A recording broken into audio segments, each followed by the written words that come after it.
Después del título conseguido en el Sudamericano Sub-20 de Argentina 2013, los jugadores de la Selección Colombia compartieron con sus seguidores el triunfo y así expresaron su felicidad a través de Twitter. Quintero, figura del partido, compartió una foto después de celebrar la victoria. Insomnio siempre, pero quedamos campeones. El central, Gerson Vergara, autor del segundo gol, así lo celebró.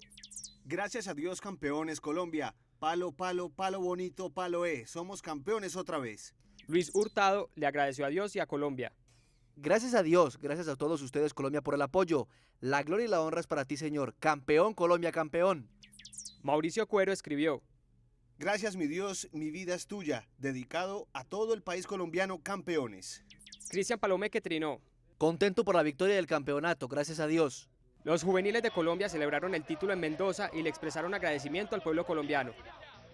Cuando los deportistas son protagonistas en Noticias Telemedellín, les seguimos la pista en De Paso por la Red.